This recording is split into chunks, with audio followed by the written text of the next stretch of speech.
नमस्कार दोस्तों, आप सभी का हार्दिक स्वागत है मेरे यूट्यूब चैनल में संस्कारी आरू में। आइए कहानी शुरू करते हैं नाग पंचमी की व्रत की। एक साहूकार था, उसके 7 बेटे और 7 बहुएं थी। 6 बेटों के बहुओं के तो पीहर था, 7वीं जो सबसे छोटी थी उसके पीहर नहीं था। तो जब वह गर्भवती हुई तो उसके घेवर खाने की अत्यधिक इच्छा हुई, लेकिन वह तानों से डरती घेवर नहीं ले खा पाई। उसने सोचा कि मैं चोरी करके ले चल जाती हूँ और पानी भर के फिर मैं अपना घेवर खा लूँगी। वे पानी भरने गई तो छोटा सा टुकड़ा घेवर का चोरी करके वे अपने साथ ले गई और पेड़ के नीचे जाकर रख दिया और कहा कि पहले पानी भर लेती हूँ और मैं वापस आके खा लूँगी। उसने पेड़ के नीचे रख दिया। पेड़ के पास एक बम्बी में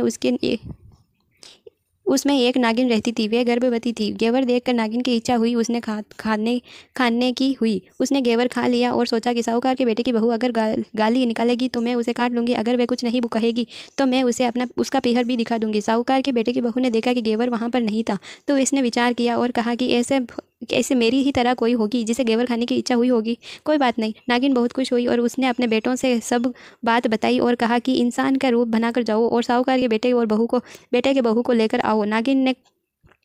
नागिन के बच्चों ने इंसान का रूप बनाया और साहूकार के घर गए और साहूकार की पत्नी से कहा कि हमारी बहन को लिवाने आए हैं, सो भेज दो। सास ने कहा कि आप इतने दिन कहाँ थे, हमने आपको पहले कभी नहीं देखा। इंसान के रूप में वे लड़के बोले कि ब्याण जी, हम तो परदेश में कमाने के लिए गए हुए थे बचपन से ही। हमारी बहन भी शायद हमें इतनी अच्छी तरीके से नहीं पहचानती होगी। वे लड़के बहुत सारा गहना कपड़ा मिठाई अपनी बहन और उसकी सास और जेठानियों के लिए लेकर आए थे। सास उसे देखकर बहुत ज़्यादा प्रसन्न हुई और जेठानियाँ जड़ बुड़ गई। सास ने अपने बहू को भेज दिया और बम्बी के पास पहुंचकर लड़कों ने कहा कि बहन, हम सांप हैं, तुम्हारा घेवर हमारी माँ ने खा लिया था, इसलिए तुम अपनी लड़की हमें उसने अपनी लड़की मान लिया है। इस नाते से हाँ, आप हमारी बहन हुई हो। इसे हमारी पूंछ पकड़ लीजिए और डरना मत। हम तुम्हें बम्बी के अंदर लेके चले जाएंगे। वहाँ उन्होंने उसे बहुत सारा सुख आराम दिया और वहीं उसने अपने लड़के को जन्म दिया। जब उसने लड़के का थोड़ा बड़ा हुआ तब उसने पड़ोसन से बात की।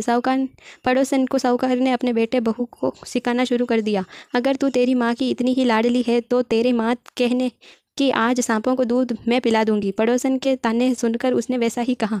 वहाँ माँ से जिद करने लगी कि सांपों को दूध ठंडा करके मैं दे दूंगी। अभी दूध पूरा ठंडा नहीं हुआ था और उसने घंटी बजा दी। साहूकार ने पड़ोसन ने घंटी बजा दी। घंटी सुनते ही छोटे छोटे सांप के बच्चे दूध पीने के लिए दौड़े दौड़े आ गए और दूध पीकर मुंह डाला तो इसका दूध जल गया था। सांप क्रोधित होकर बोले कि हम इसको काटेंगे। तब माँ ने कहा कि ऐसा मत करना बेटा, काटना, ये तुम्हें आशीर्वाद देंगे। साहूकार के बेटे की बहू ने कहा, जियो मारा नाग नागिन, जियो मारा खांडी खांडिया वीर, वीर दिखनियो चीर, चीर तो कट फट जावे, खांडिया विंडिया वीर जीवता रेवे। कुछ दिन बाद पड़ोसन ने ताना मारा कि तेरी माँ अगर इतनी विश्वास करती है तो 7वें कोटे की चाबी तुम्हें क्यों नहीं देती। उसने जिद करने लगे और अपनी माँ से 7वें कोटे की चाबी मांग ली। ताला खोल के देखती है तो बाबा नाग वहाँ पर झूले झूल रहे थे। वे बोली कि बाबा सत्याराम। नाग बोला कि तूने सत्याराम बोल दिया, वरना मैं तो तुझे खा ही लेता। तब उसने कहा कि बाबा, आप तो मेरे पिता हो, मुझे कैसे खा सकते हो। और बोली कि जियो नाग नागिन, जियो बासुकी नाग, जिग मेरे लाड लड़ाया ना करोड़ो हो हार, कराड़ मने देवो करोड़ा रो हार। नाग देवता ने उसको 9 करोड़ का हार दे दिया और माँ ने अपने बेटे से कहा, तब बाई तो अब बड़े बड़े घरों में हाथ डालने लगी है, इसे अपने घर पहुँचा दो। नाग और नागिन ने उसे बहुत सारा गहना कपड़ा सहित उसे घर पहुँचा दिया। थोड़े दिन बाद जब उसके बच्चे झाड़ू से खेलने लगे तब ताई ने ताना दिया और कहा कि झाड़ू मत तोड़ो, इतना तोड़ने का शौक है तो अपने नाना मामा के यहाँ जाकर तोड़ लेना। सांप ने सुन लिया, माँ के जाकर कह दिया। माँ ने उसे 2 झाड़ू सोने के और 2 झाड़ू चांदी के बनवा कर उसके वहाँ पर पहुँचा दिया। ताइयों ने देखा तो जल बुन गई और कहने लगी, इसको तो ताने मारने से भी धन बढ़ता है। कुछ दिन बाद जब वे बात बच्चों गेहूँ बिखेरने लगे तब ताइयों ने ताना दिया और कहने लगी कि गेहूँ डोलने का इतना ही शौक है तो अपने नाना और मामा के यहाँ पर चले जाओ। यह बात नाग नागिन ने सुन ली जो कोने में छुपे थे। जाकर अपनी माँ से कही। माँ ने कहा कि एक बोरी सोने की, 1 बोरी चांदी की गेहूँ बनवाओ और उनके यहाँ पहुँचा दो। ताइयाँ और ज़्यादा जल बुनने लगी कि इसके तो ऐसा कौन सा पीहर आ पड़ा है, रोज धन देकर जाता है।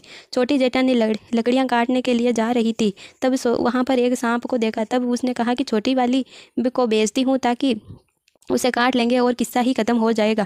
छोटी वाली बहू को जब लकड़ियाँ काटने के लिए भेजा तो सांप बेटा देकर उसने बोली कि भाई राम राम। सांप ने झट से बिछिया दे दी और पहनकर चमचम करती लकड़ियाँ लेकर आ गई और जेठानी ने देखकर और जल बुन गई। 2-4 दिन बाद जल बुन गई और उन्होंने अपने पति के दुकान से आते ही उसे सिखा दिया कि तेरी बहू तो सांप और बिच्छुओं से बातें करती है, दोस्ती रखती है। साहूकार के बेटे ने पूछा कि बहू को रात को कहने लगी कि सच सच बता, वरना मैं तुम्हें यहाँ से बाहर फेंक दूंगा। तब उसने सारी तू जो सांप तुझे काटने चाहिए थे वे तुझे बिछियाँ पहनाती है, मोचड़ियाँ पहनाती है। तब बहू ने कहा कि वो तो मेरे भाई भतीजे लगते हैं, फिर मुझे कैसे काटेंगे। फिर उसने अपनी सारी बात बता दी। पति बताने पर उसने कहा कि तो तेरे भाई भतीजे सिर्फ तुम्हें ही बुलाते हैं, कभी हमें भी जवाई को भी बुलाना चाहिए।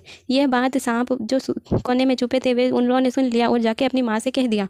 दोनों को बुलाया जावे। उन्होंने दोनों को बुलाया और काफ़ी सारे गहने कपड़े रुपए दिए, खातरी करी, भोजन जिमाया और उन्हें बहुत सारा धन देकर विदा किया। जैसे अनपीरी उसे पहले रखे वैसे किसी को मत रखना, जैसे आपने उसे पीर दिया वैसे सबको देना। धन्यवाद। अगर आपको वीडियो पसंद आया तो मेरे चैनल को सब्सक्राइब कर लें और इससे भी अच्छी अच्छी कहानियाँ ज़रूर आएंगी। आने वाले त्योहारों में मैं आपको ऐसी कहानियाँ सुनाती रहूँगी।